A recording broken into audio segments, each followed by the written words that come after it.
Hello everyone, I'm Carvi Kapoor and welcome back to my channel Creative Carvi. Before we start, I would request you to please subscribe our channel and also hit the bell icon for my latest updates. So today, we are going to complete the part 3 of Leçon 0 Apprenons le France, book 2. In the last part, we completed till Leçon, and in this part, which is part 3, we are going to cover la ponctuation and a guide to pronunciation. So let's start. Basically, la ponctuation is the punctuations. Okay, so we all know that we use many punctuation marks with in English language. For example, the comma, the full stop, the exclamation mark, the question mark, underline, hyphen, quotation marks, brackets, and the colon, semicolon. So these are basically the most useful punctuation we use.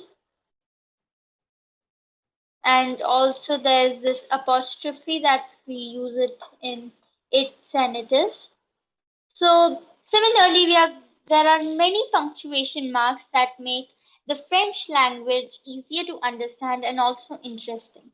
There are 12 of these punctuations we are going to talk about. The first one is l'apostrophe, which is the apostrophe. It shows an omission of a vowel. Basically, when we use an apostrophe in the English language, we use it to write it is, which is it's. So it has a different use in the English language, while when I'm using it in French language, I use it to omit a vowel when two vowels come together. For example, if I want to write the man, so the is le and man is om. Now we know that E is a vowel and H when silent is also treated as a vowel. The rule is when two vowels come together, they cannot be written side by side.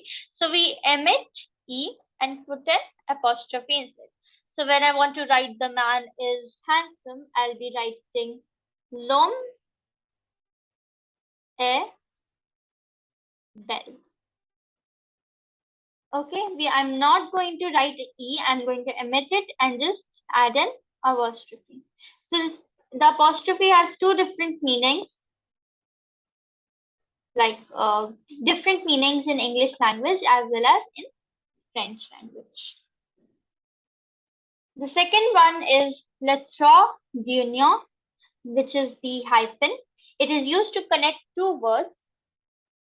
For example, in English language, when we want to write a definition, we usually use the hyphen to take the word, for example, punctuation. And I want to tell that this word means punctuation in French. I'll use a hyphen. Okay. So similarly, when you want to connect these two words together, that punctuation means punctuation, we use le trait d'union. The third one is le point. I, of course, don't need to tell what it is used for. Whenever we end a sentence, for example, she is beautiful. I'll end the sentence with a full stop. This indicates that my sentence has ended. The fourth one is le point d'exclamation, which is the exclamatory sign or exclamation point. It is, of course, used to emphasize how beautiful something is or how it's used to emphasize our feelings about the thing that's happening or the thing that is kept in front of us. It's basically used for expressing feelings. In the same way, we use it in French.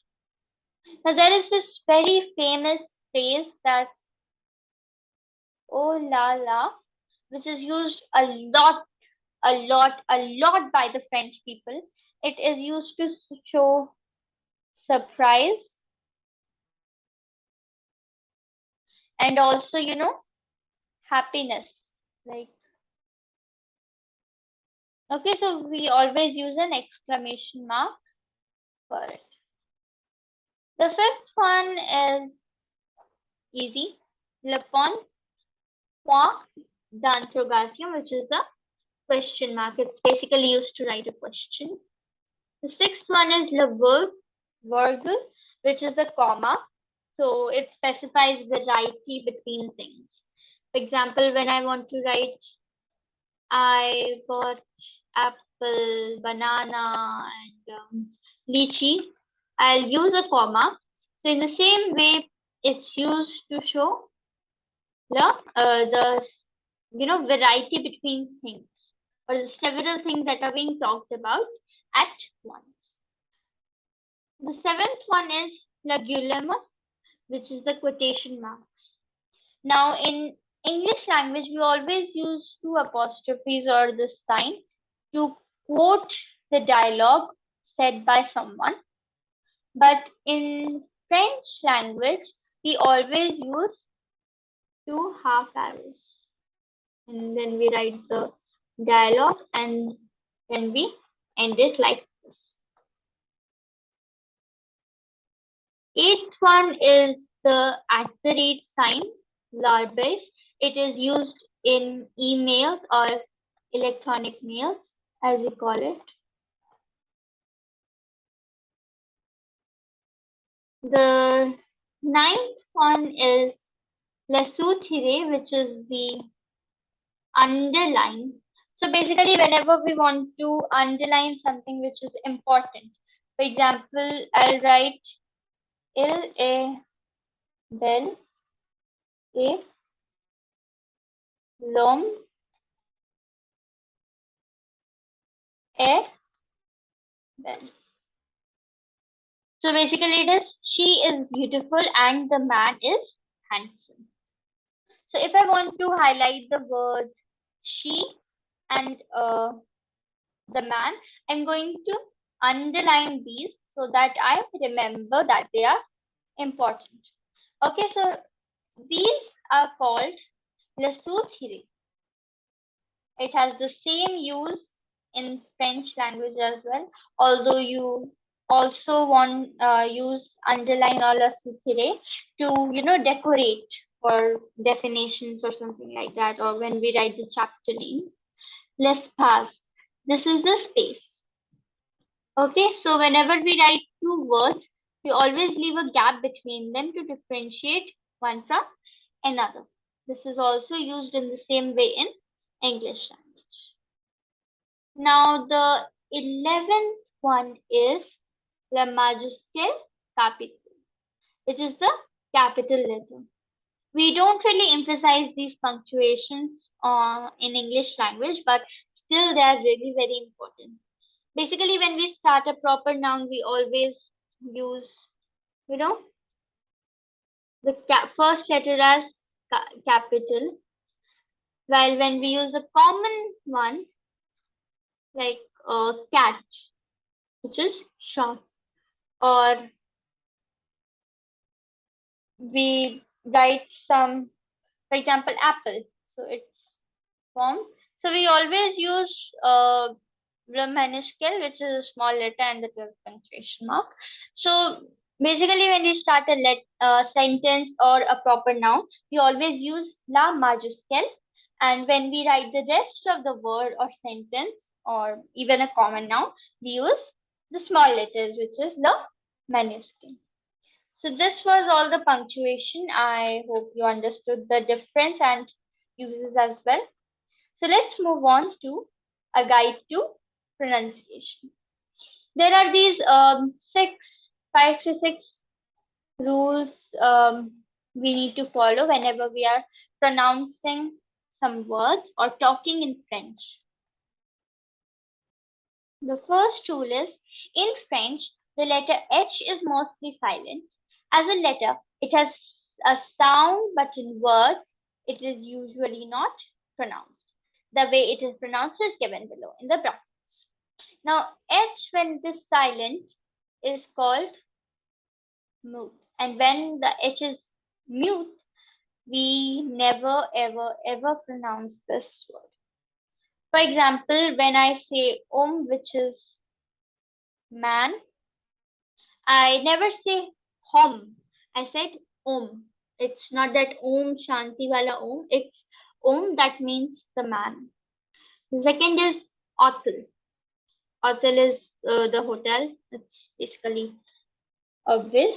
So I don't say hotel as I say in English language. I say it hotel. I eliminate the H sound. And the same is with or lodge. The second one is the letter J sounds like S in measure.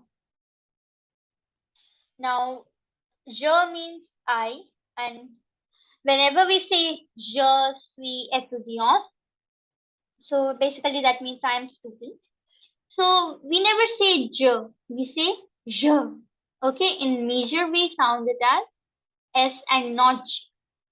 You might have heard this very famous French name, which is Jacques. Jacques, sorry. And we never pronounced it as Jacques. We always pronounce it as Ja, as in Jhaquues. Okay, so this is the difference between, you know, the English pronunciation and French pronunciation. You never ever ever pronounce J as J, you pronounce it as S. Same is with jaunting. Third one is the letter T and D have a soft pronunciation, whereas in English they have a hard pronunciation. Now, whenever we pronounce T and D in French, we always touch the word and leave it. Okay, not basically, I'm not touching this word, I'm like pronouncing it as touch and leave. Like T. I'm barely pronouncing T, but still it is heard a little. Q, tomat, table, disc, dine, difficile. Okay. The next one is the fourth, fifth, and sixth. So the letter C, if followed by letters I and E, sounds like S, but elsewhere sounds like K. We read in Oxford Circumflex that whenever we write C as this, its pronunciation turns to Se from F. So basically, whenever we write CI or CE, the pronunciation turns from K to Se. So these are the three places where the sound changes. When there is an I or an E after C, or it has an Oxford circumflex. For example, sa, set, hidro. Okay, and when I'm using O and A and the rest of the letters, I'm saying comma, cafe, and car. Okay, the fifth one is in French. Ch always has the sound of sh and not as ch in chair or chiming. Okay, so chaise, chateau, chante, chapeau. Pay attention that I haven't said that chaise, chateau, chante, chapeau. This will be incorrect. I need to say it as chaise, chateau, chante, chapeau. Okay? The sixth and the last rule is some letters in a word are not pronounced in French. The last consonant in a word is never, ever, ever like sh, petit, raison, tabac. Okay, so when we have a consonant here, we never pronounce that consonant. We always pronounce the last word of last, vowel or word of Okay, so shah, petit, raison, and tabak. Note that whenever I'm saying petit, I'm meaning it in masculine of small in French, but whenever I use it in feminine, which is petit, I have an E and the last, and I will pronounce this T. The next part is for this only. The last E in a word is not pronounced. Okay, so I'll pronounce the T but leave the E. For example, théâtre, difficile, M. Okay, there's another note that when there is an E after the last consonant in a word, for example, C in petit,